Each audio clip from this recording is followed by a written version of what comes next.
Hello बच्चों।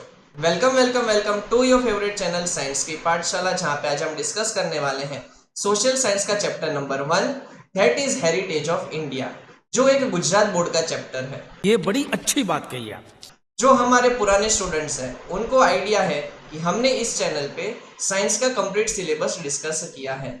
इस साल से अब हम यहाँ पे सोशल साइंस का भी कंप्लीट सिलेबस डिस्कस करने वाले हैं। इसी तरीके से आपको एवरी वीक सोशल साइंस का एक वीडियो मिलने वाला है, क्या बात है सर। सो दैट बोर्ड की एग्जाम से पहले हमारा कंप्लीट सिलेबस हो जाए सोशल साइंस का। और हम यहाँ पे वैसे ही सोशल साइंस के इंपॉर्टेंट क्वेश्चंस का और बोर्ड रिलेटेड क्वेश्चंस का डिस्कशन करने वाले हैं। इस वीडियो को आप लोग एंड तक देखना। ये वीडियो पसंद आए तो इसको लाइक कर देना, चैनल को सब्सक्राइब कर देना और अपने फ्रेंड्स और फैमिली में इसको शेयर कर देना। चैप्टर का नाम है हेरिटेज ऑफ इंडिया। हेरिटेज का मतलब ऐसी कोई भी चीज जो हमें हमारे एंसेस्टर्स के थ्रू मिली है। एंसेस्टर्स का मतलब होता है हमारे पूर्वज। हमारे पूर्वजों ने हमें दो टाइप के हेरिटेज दिए हैं, एक होता है नेचुरल हेरिटेज और दूसरा होता है कल्चरल हेरिटेज। इसी के बारे में हमें इस चैप्टर में डिस्कशन करना है। सबसे पहले आता है चैप्टर का introduction. India is a land of ancient culture, यानी कि इंडिया का कल्चर बहुत ही पुराना है। हमारे एक इंडियन स्क्रिप्चर है जिसको हम कहते हैं विष्णु पुराण। आप लोगों ने नाम इसका सुना ही होगा। विष्णु पुराण में लिखा है कि उत्तरम यत समुद्रस्य हिमाद्रस्य दक्षिणम वर्ष तद भारतम नाम भारती यत्र संतति। इसका मतलब क्या हुआ कि इंडिया एक ऐसी लैंड है जो नॉर्थ में हिमालय से स्टार्ट होती है और साउथ में इंडियन ओशियन में कंप्लीट होती है। मतलब कि इंडिया की जो बाउंड्री है वो नॉर्थ में हिमालय आती है और साउथ में इंडियन ओशियन आती है। अब इस कंट्री के अंदर रहने वाले जो लोग हैं उनको कहा जाता है इंडियंस। साथ साथ में आप लोगों को पता है कि पुराने टाइम में इंडिया के बहुत सारे नाम हुआ करते थे, जैसे कि भारतवर्ष कहा जाता था, भारत खंड कहते थे, जम्बू द्वीप, आर्यव्रत, ये सारे के सारे इंडिया के पुराने नाम रह चुके हैं। हमें नेचुरल गिफ्टेड बाउंड्री मिली है, मतलब कि नेचर से हमारी बाउंड्री बनती है दूसरे कंट्रीज के साथ। जैसे कि नॉर्थ में हमारी नेचुरल बाउंड्री है हिमालय, ईस्ट में आप लोगों को पता है कि बे ऑफ बंगाल से हमारी एक नेचुरल बाउंड्री बनती है। वैसे ही वेस्ट में अरेबियन सी है और साउथ में इंडियन ओशियन है। मतलब कि चारों बाउंड्रीज जो है वो हमारी नेचुरल है। दूसरे कंट्री से जितने भी लोग आए वो यहाँ पे ट्रेड करने के लिए आए थे, लेकिन जब उनको पता चला कि इंडिया का कल्चर बहुत ही पुराना है, डिफरेंट है, तो वो हम फॉरेनर्स जो है वो हमारे कंट्री के साथ हमारे कंट्री में रहने लगे और हमारे जो कल्चर है उसका वो लोग पार्ट बनने लगे। Rich and varied heritage. हमारा जो हेरिटेज है वो बहुत ही ज़्यादा रिच है, मतलब कि बहुत सारी चीज़ें इंक्लूड होती है और वैरायटी वाला है। हम हमारे कंट्री को मदर लैंड कहते हैं, जिसको हम भारत माता भी कहते हैं। आप लोगों को पता है कि इंडिया का जो कल्चर है उससे हमें तीन चीज़ें रियलाइज होती है, जिसको कहा जाता है सत्य, चित और आनंद। ये तीन वर्ड आप लोगों को याद रखने हैं। ये क्वेश्चन आप लोगों को 1 मार्क्स में पूछा जाता है कि कौन सी फीलिंग हमें इंडियन कल्चर के थ्रू रियलाइज होती है।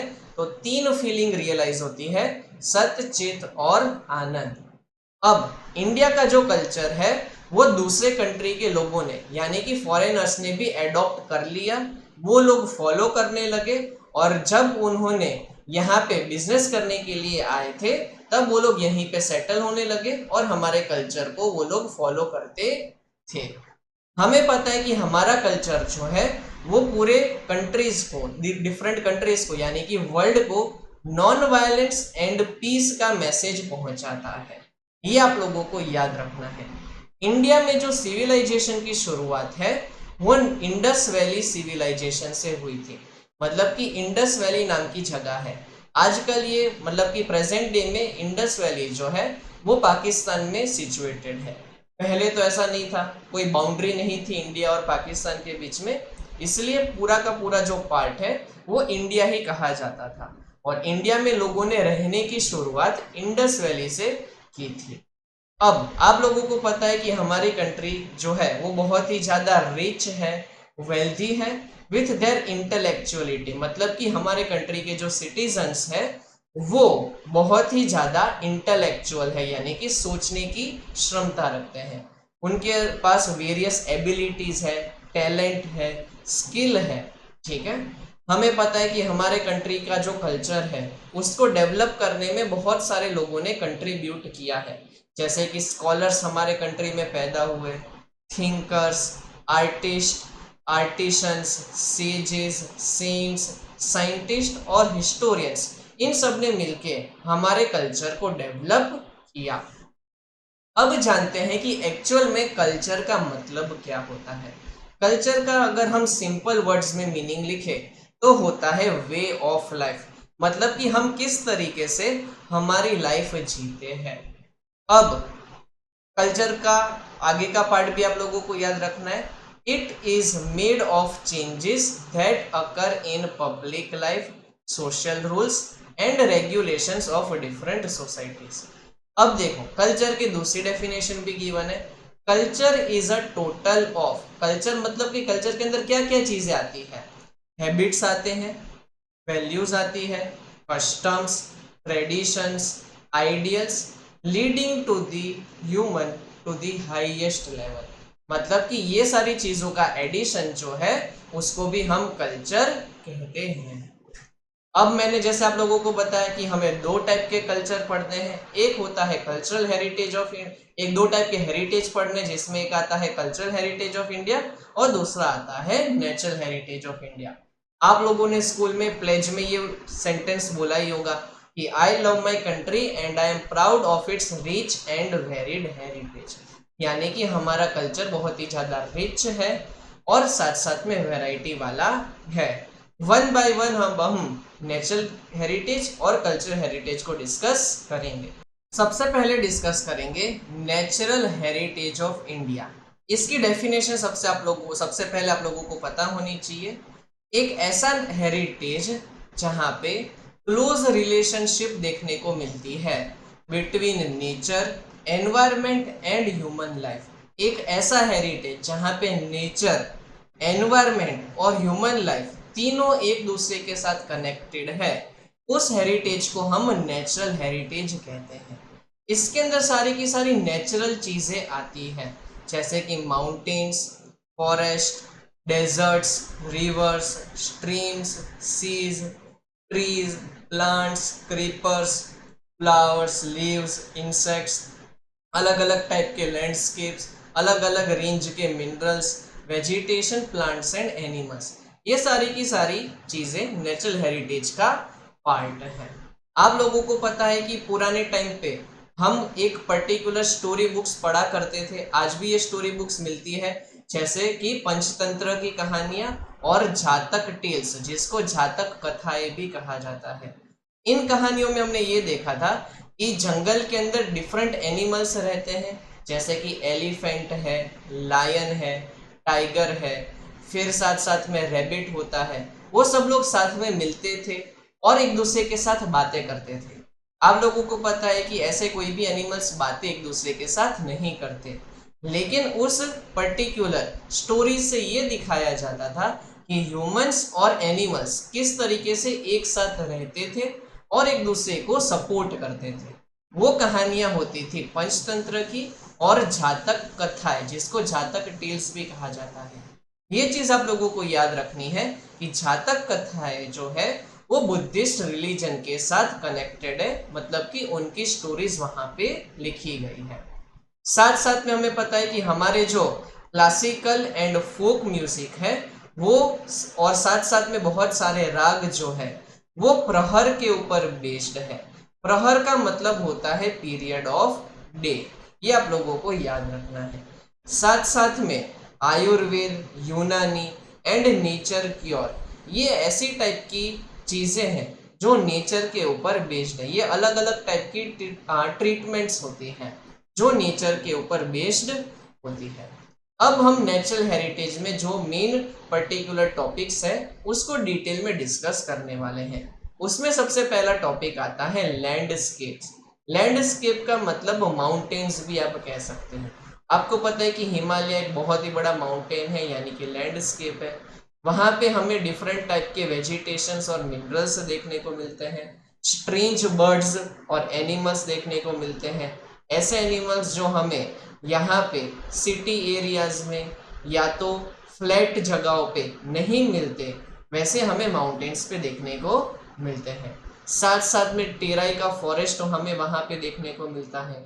बहुत सारे पिलग्रिमेज प्लेसेस यानी कि तीर्थ स्थल हिमालयास के आसपास है, जैसे कि अमरनाथ, बद्रीनाथ, केदारनाथ, और साथ साथ में एक समिट भी है, यानी कि एक पीक है जिसका नाम है नंदा देवी। फिर रिवर्स की बात करेंगे। हमें पता है कि इंडिया का जो कल्चर है उसकी शुरुआत हुई थी इंडस वैली से। इंडस वैली जो है वो इंडस रिवर के पास सिचुएटेड है।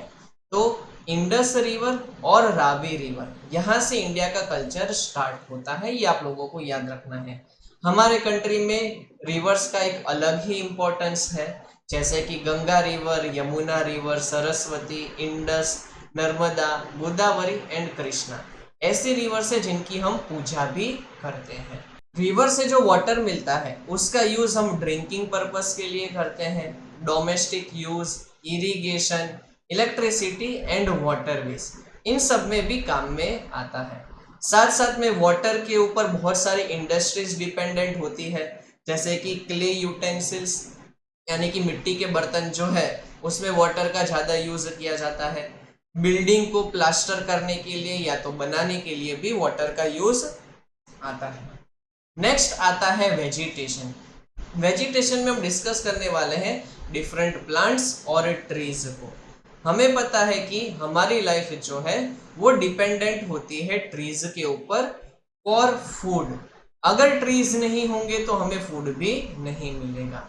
हमारे कंट्री के अंदर बनियान, पीपल और बेसिल ट्री को वर्शिप किया जाता है, उसकी पूजा की जाती है। हमें पता है कि हमारे एग्रीकल्चरल फार्म्स में cereals, pulses, oil seed plants, green fields, ये सारी चीज़ें ग्रो की जाती हैं। इसमें से बहुत सारी चीज़ें जो है उसका मेडिसिन के फॉर्म में हम यूज़ करते हैं, जैसे कि हरडे, आंवला, डहेंडा, साथ साथ में एलोवेरा, अर्डोसी और नीम, ये सारे के सारे मेडिसिनल प्लांट्स हैं।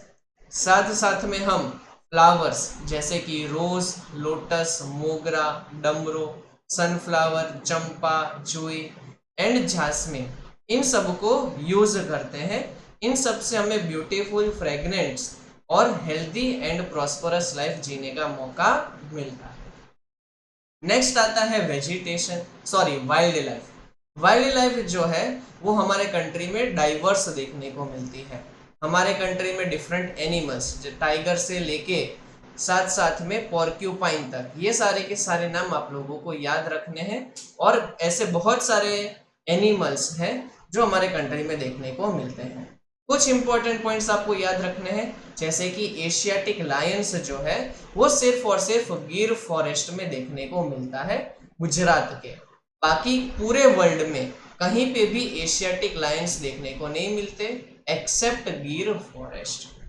हमें ये पता है कि गॉड्स एंड गॉडेसेस के जो व्हीकल है उसमें भी वाइल्ड एनिमल्स हम देखते हैं, जिसमें tiger, peacock, alligators and eagles आते हैं। हमारी जो नेशनल करेंसी है उसमें भी हम 4 लायंस की फिगर देखते हैं, हॉर्स की फिगर देखते हैं और बुल की फिगर देखते हैं।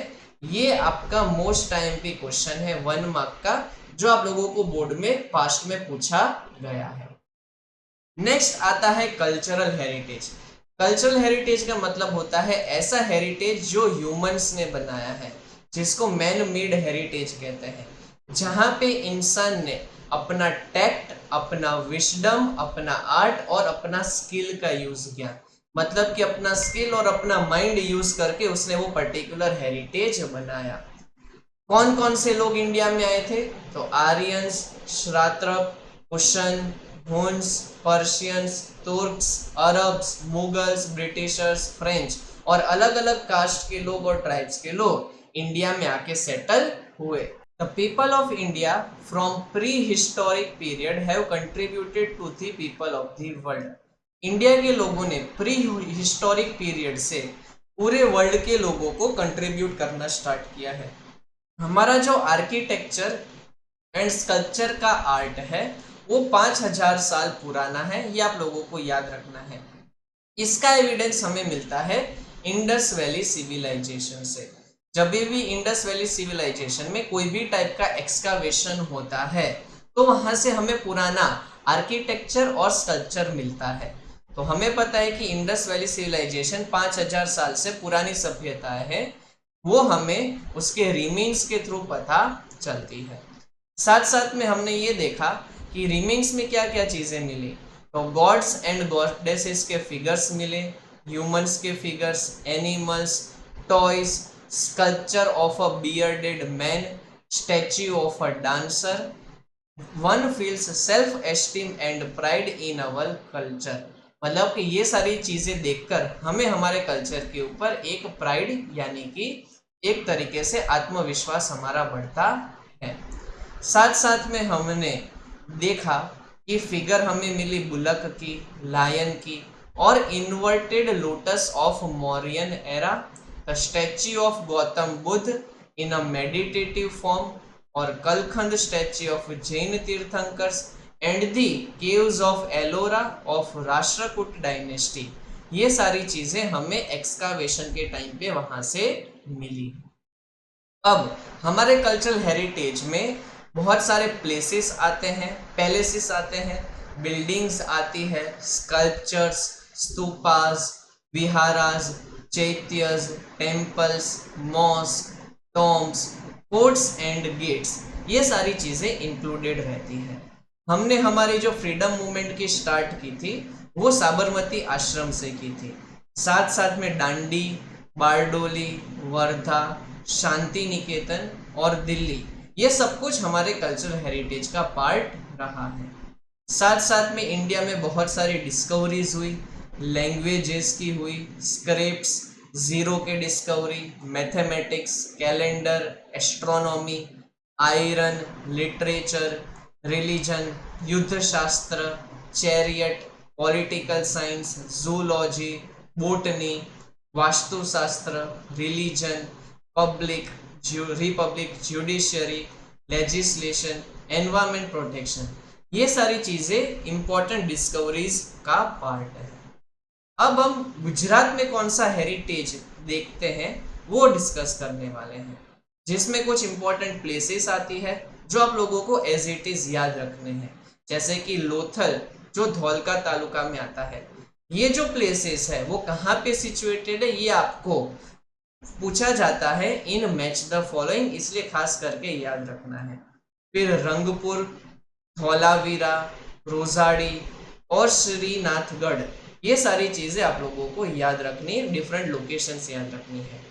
हमारे गुजरात में बहुत सारे पिलग्रिमेज प्लेसेस है जहाँ पे लोग घूमने के लिए जाते हैं, जैसे कि विक्ट्री टावर है वडनगर में, किंग अशोक का स्टोन इंस्क्रिप्शन देखने को मिलता है जूनागढ़ में, मोढेरा का जो सन टेम्पल है, चंपानेर का जो गेट है, रुद्र महल जो है वो सिद्धपुर में, मानसार लेक जो है वो विरमगाम का, अहमदाबाद का जामा मस्जिद और झूलता मीनारा, सिद्दी सैयद की झारी, हथी सिंह के टेम्पल्स, सहस्त्रलिंग लेक जो पाटन का है, राजमहल जो वडोदरा का है और tomb of Mohammed Khan, Parsi agiyari of Navsari, ये सारी की सारी देखने लायक जगह गुजरात में है।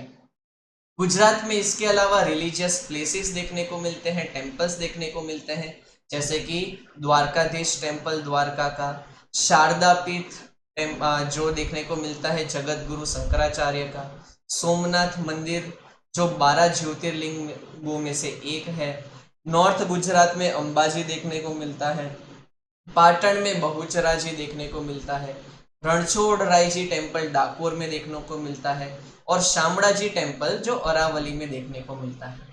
इसके अलावा गुजरात में अलग अलग टूरिज्म रिलेटेड प्लेसेस भी है, जैसे कि पोलो फॉरेस्ट है, काइट फेस्टिवल जो अहमदाबाद में होता है, काकरिया कार्निवल अहमदाबाद में होता है, तानारीरी फेस्टिवल होता है वडनगर में, नॉर्दर्न डांस फेस्टिवल होता है मोढेरा में, और कच्छ में रणोत्सव होता है। आप लोगों को ये सारी जगहों का नाम एज इट इज याद रखना है, इसमें और कोई लॉजिक नहीं है।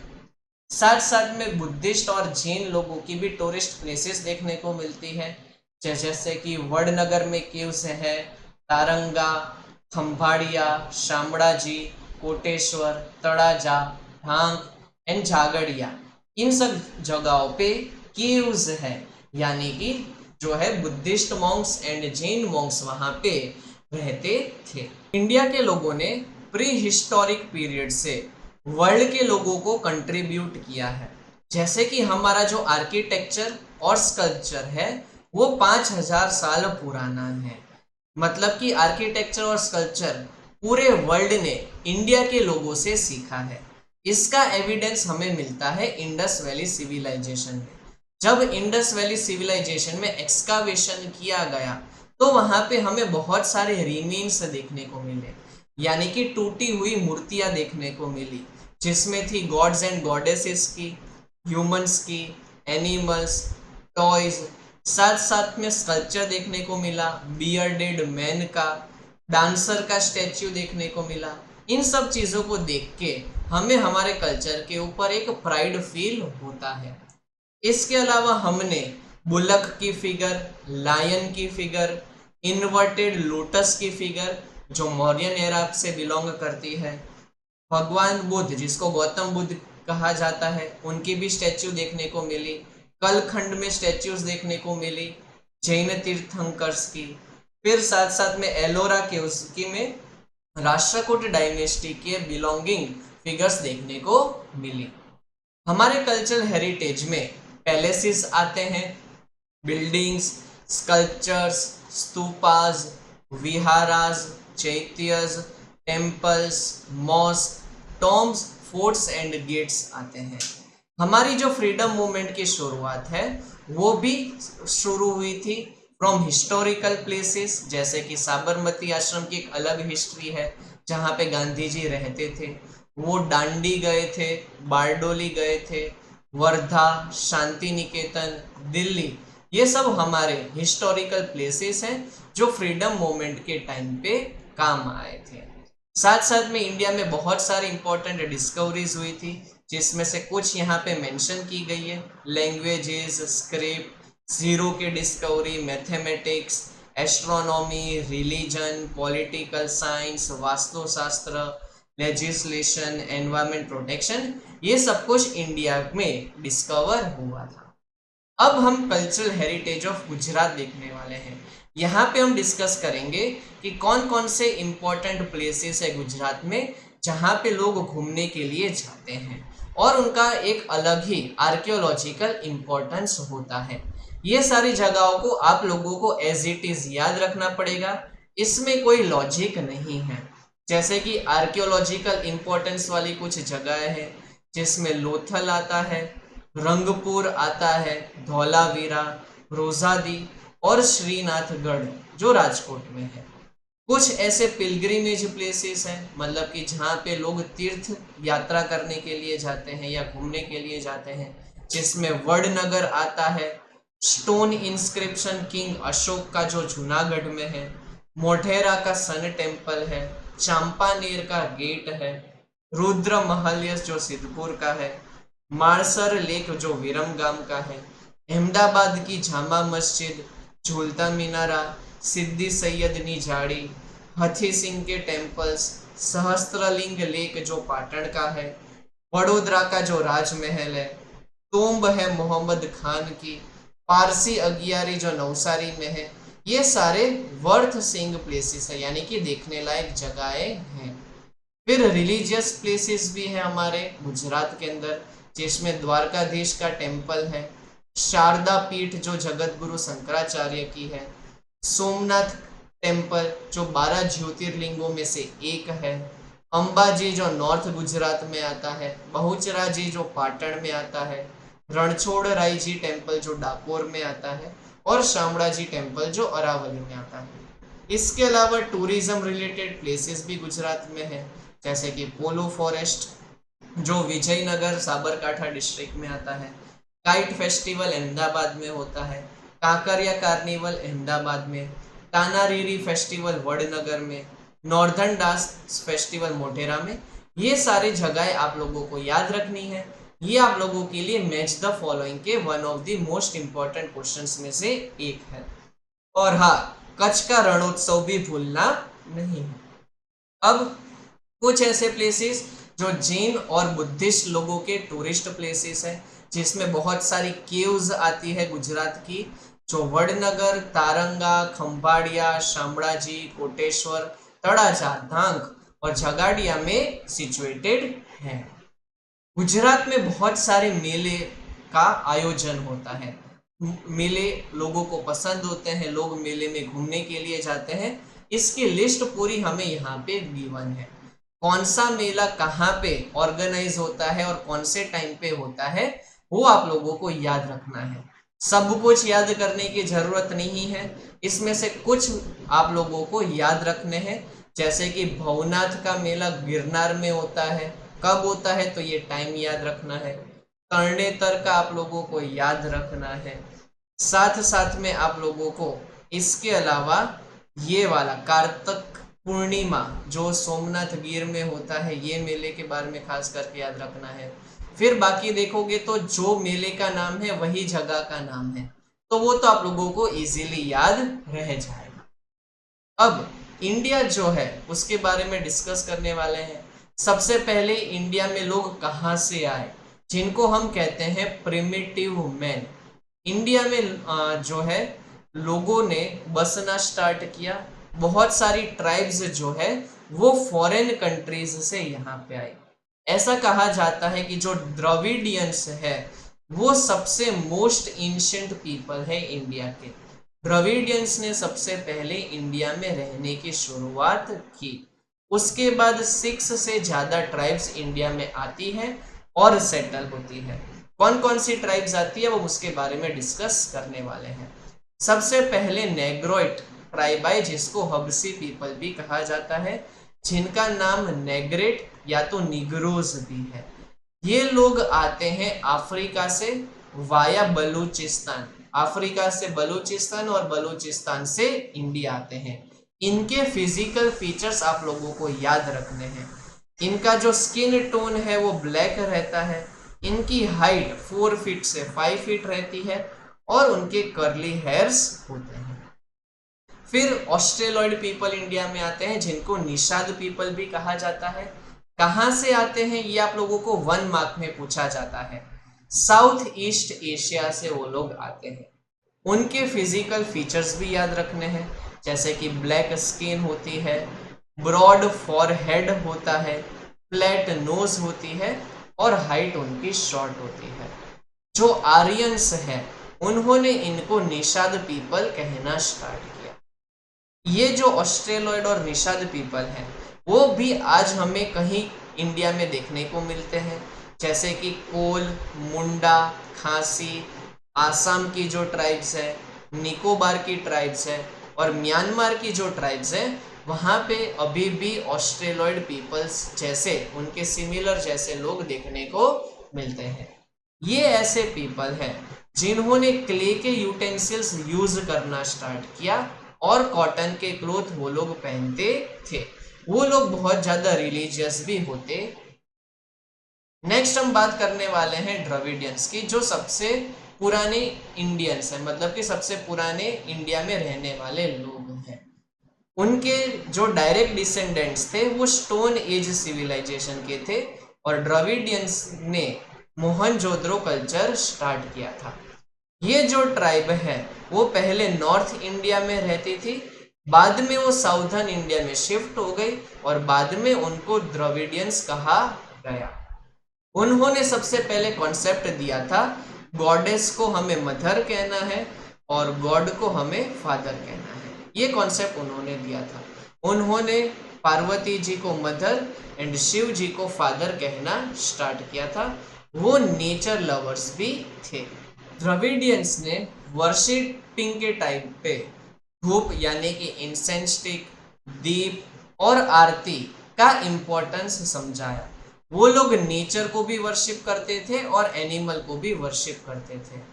Original deities of Dravidians have been accepted by Aryans and were re-established by them as a god of culture with pace of time।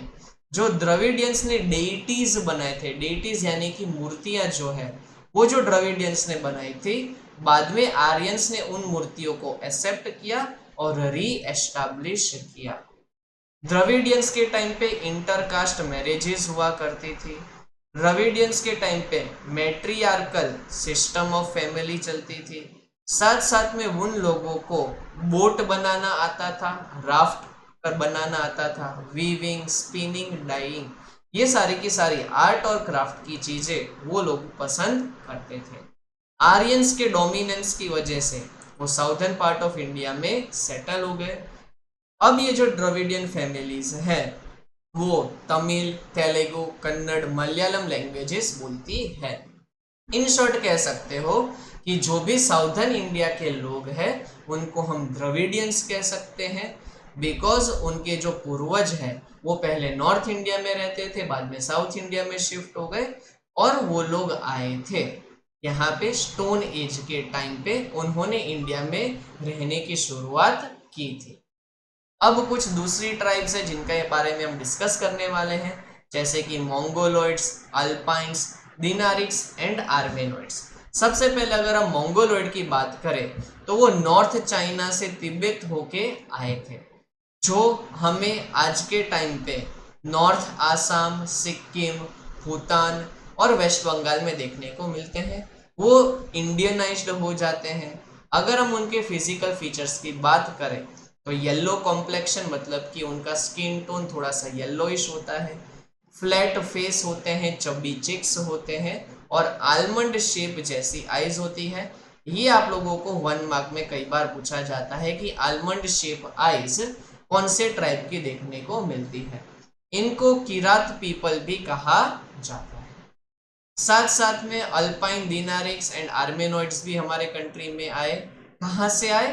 तो सेंट्रल एशिया से होके आए। उनके जो जीन्स हैं हमें अभी भी गुजरात, सौराष्ट्र, महाराष्ट्र, बंगाल और उड़ीसा में देखने को मिलते हैं। अब हम बात करेंगे आर्यंस की, जिनको नॉर्डिक आर्यंस भी कहा जाता है। हिंदूज को हम आर्यंस कहते हैं, पुराना वर्ड है आर्यंस, आजकल हम उनको हिंदूज कहते हैं। जहाँ पे आर्यंस ने रहना स्टार्ट किया, जहाँ पे उनकी पॉपुलेशन बढ़ती गई, उस जगह को कहा जाता है आर्यव्रत, जो इंडिया का पुराना नाम है। आर्यंस की वजह से इंडिया का पुराना नाम था आर्यव्रत। हमें पता है कि उन लोगों ने सप्त सिंधु नाम का जो रीजन है, जहाँ पे 7 रिवर्स फ्लो होती है, वहाँ पे उन्होंने रहना स्टार्ट किया था। पहली जो आर्यन पॉपुलेशन थी वो नॉर्थ वेस्ट यानी कि इंडस वैली के आसपास रहती थी। ये जो आर्यव्रत रीजन है उस टाइम पे वो मिथिला, जो अभी बिहार है, वहां तक स्प्रेड होता था। साउथ में वो विंध्याचल तक स्प्रेड होता था। इस कंट्री को, मतलब कि इंडिया को, अलग अलग नाम से जाना जाता है, जैसे कि भारत भूमि, भारत खंड, भारतवर्ष, ये सब कुछ किंग आर्य भारत, जिनको भरत राजा भी कहा जाता है, उनके नाम से नाम मिले हैं। आर्यंस को नेचर लवर्स कहा जाता है। ये आपको 1 मार्क में या तो 2 मार्क में एक्सप्लेन द स्टेटमेंट में पूछते हैं कि एक्सप्लेन आर्यंस वर नेचर लवर्स, तो आप लोगों को ये पर्टिकुलर पैराग्राफ याद रखना है। आर्यंस जो है वो वर्शिप करते थे, यानी कि पूजा करते थे ट्रीज की, रिवर्स की, माउंटेन्स की, सन की, विंड की और रेन की। आर्यंस ने बहुत सारे हिम्स, रिचाज भी, जिसको हम प्रे करने के टाइम पे यूज करते हैं, वो बनाए थे। वेद का रिसाइटेशन होता है रिलीजियस सेरेमनीज में, यज्ञ का परफॉर्मेंस होता है, उस टाइम पे हम अलग अलग मंत्रोच्चार करते हैं। ये सारी चीजें आप लोगों को यहाँ पे याद रखनी है। नीचे वाला पार्ट अगर आप लोग नहीं करोगे तो भी चल जाएगा, ठीक है। लास्ट टॉपिक है हमारा, that is preservation and conservation of heritage. हमें पता है कि हमारा हेरिटेज बहुत पुराना है, उसको हमें प्रिजर्व करके रखना है, कंजर्व करके रखना है। हमारे कॉन्स्टिट्यूशन के अंदर जो फंडामेंटल ड्यूटीज हैं वो आर्टिकल 51A के अंदर लिखी गई है, और उसके जो 6th, 7th और 9th नंबर के जो पॉइंट हैं वो हमें बताते हैं कि हमें प्रिजर्वेशन करना चाहिए हमारे हेरिटेज का। वो जो 6, 7 और 9 नंबर के पॉइंट्स है वो हमें यहाँ पे गिवन है। फर्स्ट पॉइंट गिवन है, to understand the importance of our harmonious cultural prosperity and preserve it. Maintain the forest, tanks, rivers, ponds, wild animals, birds, along with maintaining the natural environment and show compassion for all living creatures. मतलब कि हमें हमारे cultural heritage का तो सबसे पहले importance समझना है और नेचुरल हेरिटेज को प्रोटेक्ट करके रखना है। साथ साथ में जो पब्लिक प्रॉपर्टी है उसको प्रोटेक्ट करेंगे और वायोलेंस कभी भी क्रिएट नहीं करना है। ये है हमारे चैप्टर का कंक्लूजन। ये आप लोगों को सिर्फ एक बार रीड कर देना है, इसमें से कोई भी क्वेश्चन पूछा नहीं जाता। अगर ये वीडियो आपको पसंद आए तो इसको लाइक कर देना, चैनल को सब्सक्राइब कर देना और अपने फ्रेंड्स और फैमिली में इसको शेयर कर देना। नेक्स्ट टाइम आपको कौन सा चैप्टर सीखना है वो नीचे आप मुझे कमेंट सेक्शन में कह देना। अभी नेक्स्ट वीडियो में हम मिलेंगे, केमिस्ट्री का चैप्टर नंबर 1 उसका हम डिस्कशन करने वाले हैं, chemical reaction and chemical equation. Until then, good bye and have fun.